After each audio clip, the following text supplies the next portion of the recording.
सबसे पहले सभी भाई को जय हिंद। तो आज की इस वीडियो में जितने भी भाई इंडियन आर्मी की तैयारी कर रहे हैं यानी कि अग्निवीर आर्मी की तैयारी कर रहे हैं उन सब के लिए ये वीडियो मोस्ट इंपॉर्टेंट होने वाला है। तो आज की इस वीडियो में आप लोग के लिए ऑफिशियल ऑनलाइन प्रैक्टिस सेट लेकर के आ चुके हैं, जो कि ये प्रीवियस ईयर यानी कि प्रीवियस ईयर जो पेपर हुआ करते थे आर्मी का, उन सभी में ये सारे क्वेश्चन पूछे जा चुके हैं। तो आज की इस वीडियो में जितने भी भाई आर्मी जीडी की तैयारी कर रहे हैं वो लोग इस वीडियो को लास्ट तक जरूर देखिएगा।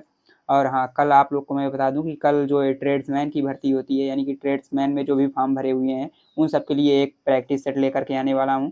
तो आज की इस वीडियो में लेकिन जनरल ड्यूटी यानी कि जो जीडी की तैयारी कर रहे हैं उन सब के लिए ये वीडियो मोस्ट इंपॉर्टेंट है। तो आज की इस वीडियो में आप लोग लास्ट तक जरूर बने रहिएगा।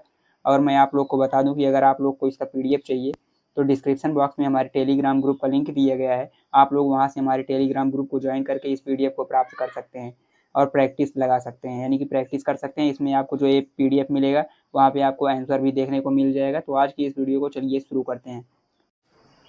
तो आज का सबसे पहला क्वेश्चन है आपका, भारतीय राष्ट्रीय सेना यानी कि आईएनए के संस्थापक थे। तो आईएनए का मतलब Indian national army, Indian national army का मतलब भारतीय राष्ट्रीय सेना, जो कि यहाँ पे लिखा है।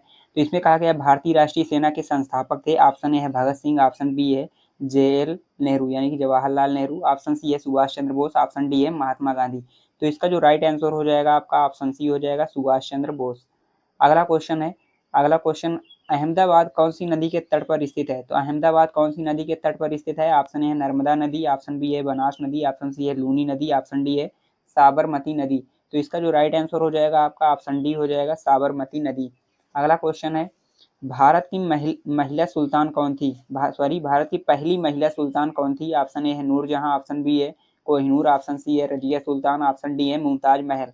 तो भारत की पहली महिला सुल्तान कौन थी। तो रजिया सुल्तान थी, ऑप्शन सी हो जाएगा इसका राइट आंसर।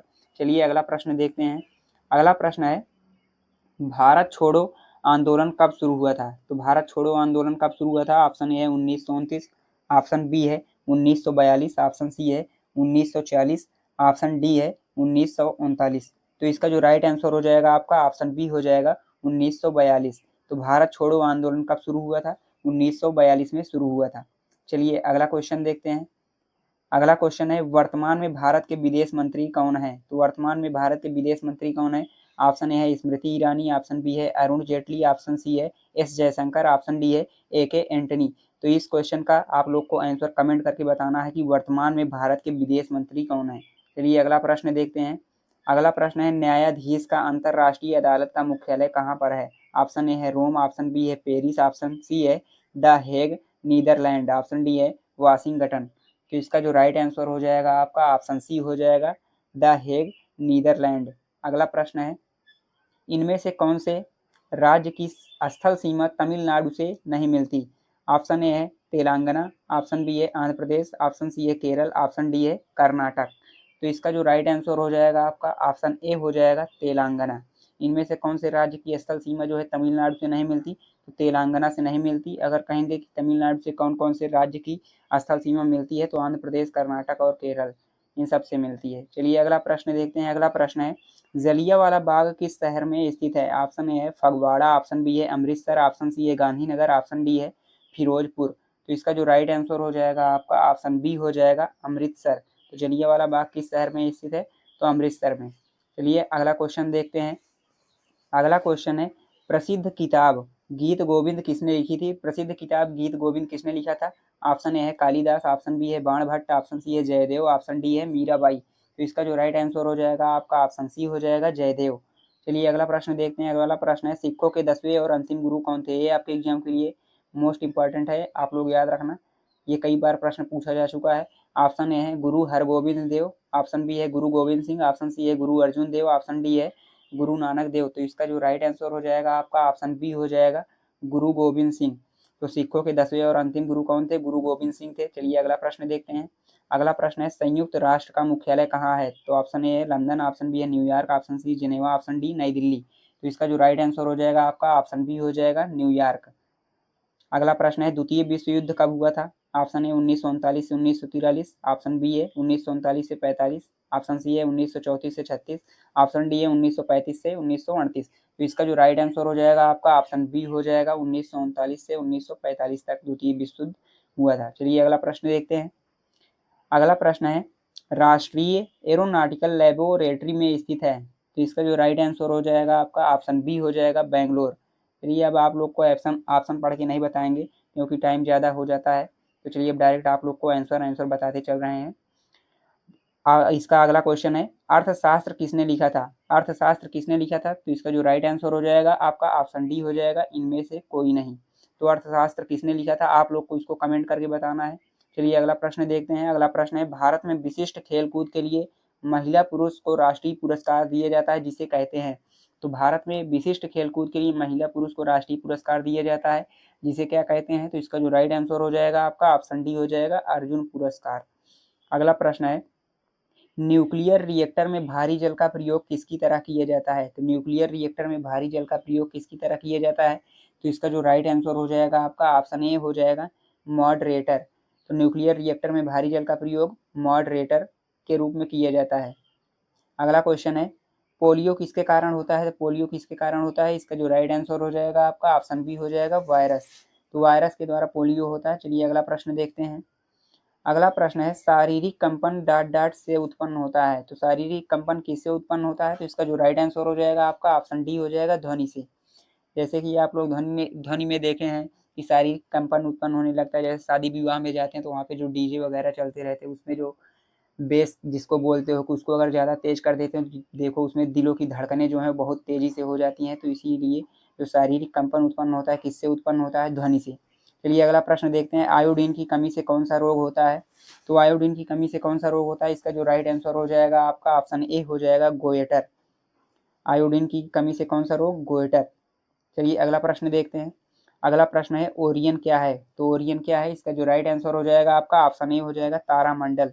ओरियन एक तारामंडल है। चलिए अगला प्रश्न देखते हैं। अगला प्रश्न है अम्ल वर्षा का क्या कारण है? तो अम्ल वर्षा का क्या कारण है? इसका जो राइट आंसर हो जाएगा आपका ऑप्शन बी हो जाएगा, वायु प्रदूषण। वायु प्रदूषण क्या है? अम्ल वर्षा का कारण है। चलिए अगला प्रश्न देखते हैं ऑक्सीजन की खोज किसने की? तो ऑक्सीजन की खोज किसने की थी? इसका जो राइट आंसर हो जाएगा आपका ऑप्शन डी हो जाएगा, जोसेफ प्रिस्टली। तो जोसेफ प्रिस्टली ने ऑक्सीजन की खोज की थी। चलिए अगला प्रश्न देखते हैं। अगला प्रश्न पूछा गया है नमक का रासायनिक सूत्र क्या है? नमक का जो रासायनिक सूत्र होता है वो आपका राइट आंसर हो जाएगा आपका ऑप्शन बी, NaCl। तो NaCl क्या है? नमक। नमक का रासायनिक सूत्र। चलिए अगला प्रश्न देखते हैं। अगला प्रश्न है प्रकाश संश्लेषण की प्रक्रिया के लिए क्या क्या जरूरी होता है?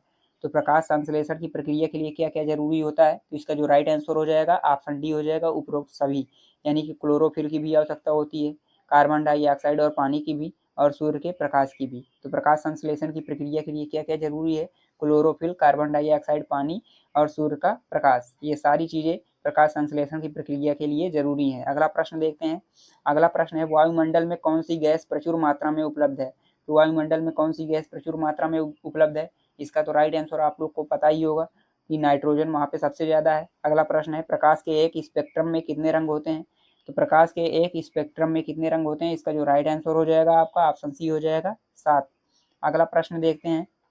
अगला प्रश्न है किस रंग की वस्तुएं ऊष्मा को सबसे अधिक अवशोषित करती हैं? तो किस रंग की वस्तुएं ऊष्मा को सबसे अधिक अवशोषित करती हैं? तो इसका जो राइट आंसर हो जाएगा आपका ऑप्शन बी हो जाएगा, काले रंग की। जैसे कि आप लोग गर्मियों में देखे होंगे जो काले रंग की टाइलें होती हैं, अगर वो धूप में होती हैं तो वहाँ पे पैर नहीं रखा जाता है क्योंकि बहुत तेजी से जलने लगता है। बल्कि जो और कलर के यानी कि सफ़ेद वगैरह होते हैं उन सब में तो कम जलन महसूस होती है, यानी कि वो बहुत कम हीट होते हैं। लेकिन जो काला रंग होता है ये सूर्य की ऊष्मा को बहुत अवशोषित करता है, इसके कारण से वो क्या हो जाता है? बहुत ही ज़्यादा गर्म हो जाता है। चलिए अगला प्रश्न देखते हैं। अगला प्रश्न है मिट्टी में पौधे उगाने के लिए डॉट डॉट का होना जरूरी है। तो मिट्टी में पौधे उगाने के लिए डॉट डॉट यानी कि किसका होना जरूरी है? तो इसका जो राइट आंसर हो जाएगा आपका ऑप्शन सी हो जाएगा, नाइट्रोजन। तो मिट्टी में पौधे उगाने के लिए किसका होना जरूरी है? तो नाइट्रोजन का होना जरूरी है। चलिए अगला प्रश्न देखते हैं। अगला प्रश्न है यूरिया उर्वरक डॉट डॉट है, यानी कि यूरिया उर्वरक क्या है? तो इसका जो राइट आंसर हो जाएगा आपका ऑप्शन ए हो जाएगा, नाइट्रोजीनियस। यूरिया उर्वरक क्या है? नाइट्रोजीनियस है। चलिए नेक्स्ट प्रश्न देखते हैं। नेक्स्ट प्रश्न है यहाँ पे दूध से दही का जमना, दूध से दही का जमना डॉट डॉट से होता है। तो दूध से दही किसके कारण से बनता है? तो इसका जो राइट आंसर हो जाएगा ऑप्शन ए हो जाएगा, लैक्टोबैसिलस। चलिए अगला प्रश्न देखते हैं। अगला प्रश्न है मैथ से एक बल्लेबाज का स्कोर छठी पारी में 80 रन है, तब उसका औसत 5 बढ़ जाता है, छठी पारी के बाद उसका औसत क्या होगा? तो इसका जो राइट आंसर हो जाएगा आपका ऑप्शन सी हो जाएगा 50। तो आज की वीडियो में बस इतना ही, यानी कि अब जितने भी आपको आगे ये सारे क्वेश्चंस दिख रहे हैं मैथ के, ये सारे क्वेश्चन आप लोग को पीडीएफ में मिल जाएंगे और इसका फुल सॉल्यूशन भी वहाँ पे मिल जाएगा।